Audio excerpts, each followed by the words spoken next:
Welcome to the Debrief, everyone. 3 weeks after the Sandy Hook school shootings, we were invited into the home of one of the children whose lives was lost because his parents say they didn't want the story of Chase Kowalski to end there. They say they were determined to keep his spirit and memory alive by literally building things that would provide joy for other children. And so they have. Becky, it's certainly good to see you again, and you asked to meet here on Nomandy Beach down in the Jersey Shore. Tell us why. Well, I wanted to share with everybody the first Chase's place. The playground that was built by the Sandy Ground Project to honor Chase and the 26 other people that were lost. This location does have significance for you here in Nomandy Beach. Yeah. What is it? Stephen's uncle lives in Nomandy, and we came down just before Sandy hit.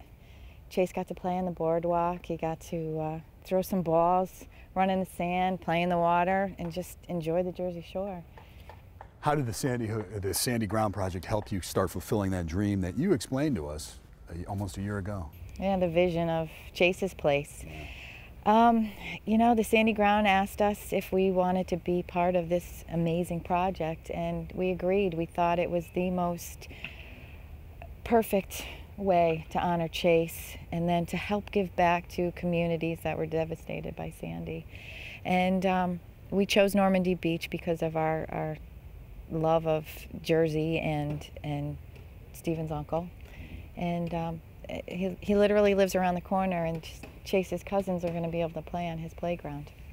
So much of it had to do with Chase himself, the Energizer Bunny, always active, always running.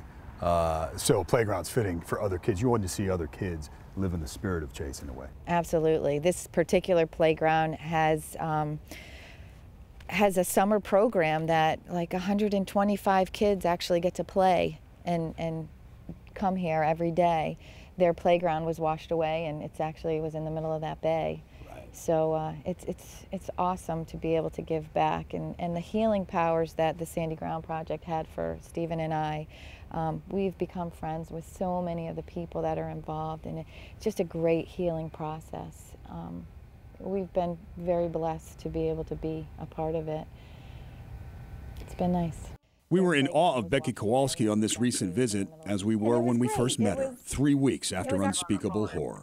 The following aired in our newscast then. So Becky, you really want viewers to get a sense of Chase, and there's no better place than right here. I mean, you have some of his artwork out for us, but just kind of take us through some of this. This is what I was struck with, him writing a letter to Santa, but he did it early. He did it probably 2 weeks before this whole thing happened. And after spending a few minutes in the classically boyish room of Chase Kowalski, it's hard not to expect him to come running in at any moment.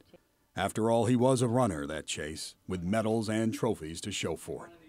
You can tell he loved the Yankees. He loved Jimmy Johnson, the NASCAR driver. He loved American flags. In fact, his mom, Becky, says he just loved, period. He just had a big heart, and he shared with everybody, even the kids that, you know, I don't know if I like that one yet. You know, he had to find a way, but he always found a way to, you know, he always found something good in somebody. Chase was the third child of Becky and Stephen Kowalski. A joyful surprise, they candidly say. He was their youngest, their only boy. 3 weeks after a day that no one will forget, and the strength one feels in visiting the Kowalski home is remarkable. We're getting through it. I mean, it's hard. You know, every day it's, you know, I just go around and look, and definitely hard. The Kowalskis are convinced that Chase is guiding them now to move forward and do something in his memory that will help all of the children of Newtown. Becky believes Chase told her what to do within hours after it all happening that Friday, December 14th. Friday was horrible. It was a nightmare. But because a friend told me she thought she saw Chase, I was able to deal with that and be able to give the information that needed to be given. So he was identified. Saturday was a blur, you know, friends in and out of the house. Went to bed Saturday night, and Friday night I took a pill to go to sleep. And Saturday I said, I can do this without a pill. And I did, so I had a clear mind.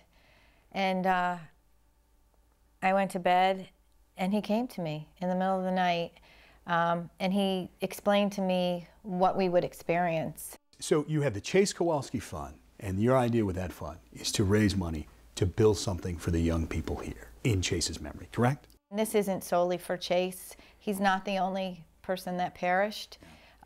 He's one of 26. And in any way that we can honor my son and all of those kids and all of those teachers and aides, we'll do it.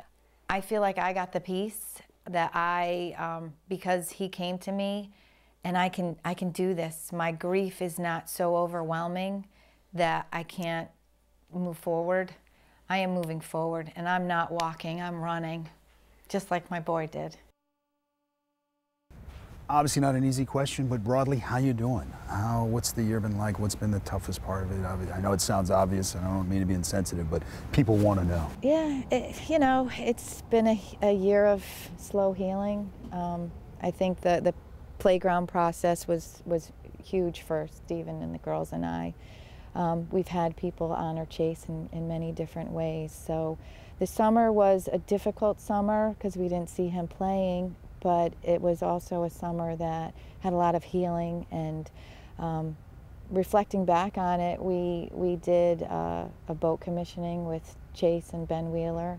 They were honored on the boats from the Sea Scouts down in DC. And then they were also honored with a chapel at Camp Oast. So those things were just amazingly healing for us as a family. We had a week-long trip, kind of put it all together and ended with the playground. And it was hard, but it's so nice to see what people and see the love that people are sharing.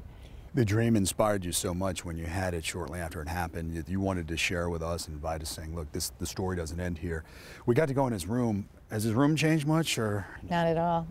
You know what, there's a few more quilts. We've been given gifts of quilts and little trinkets here and there.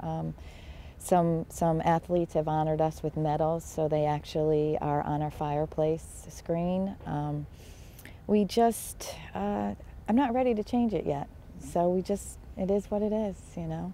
How's the rest of the family doing, Stephen, who had to work, and understandably so, and your other children? Everybody's, you know, adjusting. I guess that's the best word you can say. It's a new adjustment. The girls are into their own activities, and they're doing well. So again, the adjustment has been difficult, but the rewards that we've gotten through the love of so many people has been amazing. One of the things was the foundation, and you're in an interesting partnership with the YMCA, and you say that really gets at the core of what you do in honoring Chase. Explain a little bit about it. Absolutely. That was a gift from heaven also, something that just naturally happened. We wanted to make a Chase's Place, a community center in Newtown. That was our thought in the beginning days. But what we found was Stephen and I didn't want to be the ones that opened the doors and shut the doors and turned off the lights. That was just too much of a commitment for us. So what we decided would be a good fit was we had the opportunity to partner with the YMCA in Greater Waterbury, and it's offering us the opportunity to affect so many more people. And we've started Chase's Scholarship Fund, where 135 children were helped to receive those benefits of the scholarships. We also have instituted a triathlon program through the Greater Waterbury YMCA. These YMCAs are taking the program on, so we'll have probably about 30 kids in each program that will learn to swim, bike, and run, and then they'll have a culminating event where they'll all get together and have a big triathlon. Becky, it's worth reminding the viewer why triathlons are so important when you're talking about honoring Chase. Swim, bike, run. That's what he was. That was the essence of who Chase was. He would ride his bike in the summer. He would ride his bike, swim, and run. Day after day, you know. And he asked you, is there something where you could do all three? Yeah, well, he taught himself how to swim. Yeah. And he raced his sisters until he was good enough, and then he came in and said, I want to do I want to do that race, Mom, where I can swim, I can bike, and I can run. Yeah. And again, we just kind of chuckled at him and said, Chase, that's a triathlon. Yeah. Maybe when you're 16, you know? And he said, Mom, Google it. Go ahead, just Google it. I said, all right, I did. And lo and behold, there's a kids triathlon. Mm-hmm. So we found that most fitting to honor Chase in a way that gave him such self-esteem, made him so proud of himself, so other kids can feel that and learn how to swim, bike, and run, and put it all together and accomplish something really big.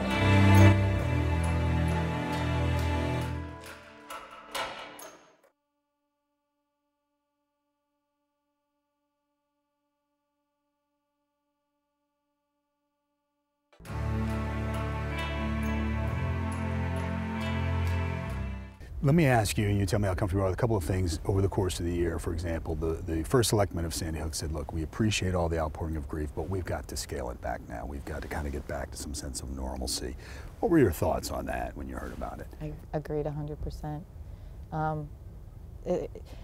The amount of love and monetary things and possessions that people just gave from their heart has been amazing. The craftsmanship of all sorts of items have just been beautiful. In a million years, you go to a craft fair, you wouldn't see as much stuff as we've seen, and it was wonderful, and it helped in healing. We shared a lot of that stuff with other people. Prayer shawls we gave to cancer victims. Actually, we're sharing Christmas ornaments this season with friends. New friends and old friends, so they have a little piece of Chase on a Christmas tree. So it's not sitting in boxes, and it's not put in the sacred soil. Pat Lodra has been amazing. I think she's a great woman. I think she's handled this beautifully for somebody who didn't sign up for any of this, like all of us. None of us signed up for it, but we've been doing the best that we can. What about the raising of the elementary school where it happened? What were your thoughts on that? You know, in regards to the elementary school, we don't have any more kids that go there. So our feeling was just to support the teachers and the families that had to return there. They need to be the ones that are happy with the outcome and the situation. The school itself, that's where Chase died, but his spirit lives on so much greater that that building means nothing to me. I have no issues with it. You and Steve are perhaps more private than some of the other families who've chosen to take on certain causes. How tough is it when certain headlines come out? We come up on the anniversary. The report issued by the police and the prosecutors last week. Did you read it? How does it connect with you? I didn't read it. I didn't need to read it. It doesn't change the outcome, and I choose to stay on the positive side. I choose to. There's nothing in there that can make anything different. So I try not to read the newspapers. I try not to watch the news sometimes, you know. Sometimes it's difficult. On a good day, I can handle it. On a not so good day, I shut it off. You know, I choose every day to make positive and good choices. And that's how I get through every day. I have two beautiful girls that I live for. You know, Stephen and I both, you know, every day we get up, we thank God that we have two healthy girls and that we're able to get up. It would be really easy to just fold up and not participate in life. But we've got some great things happening that you can't. You have to share it, and we have to make that vision a reality.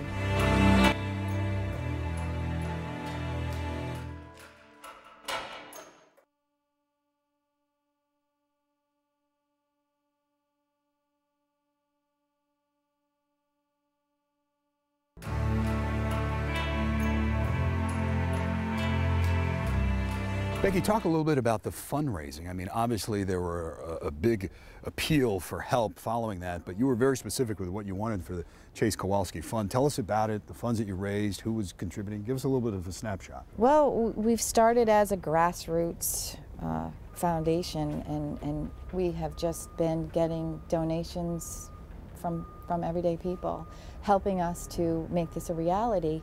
And so in doing that, we also felt that we needed to make it, you know, legal, legitimate, whatever you want to call it. And we applied for our 501c3, which is a non-for-profit status. And believe it or not, on 9/11, we got that approval. Interesting. Yeah. So it took a little while for us to actually get that letter. Right. But when we did, we were thrilled. And now, you know, all the grassroots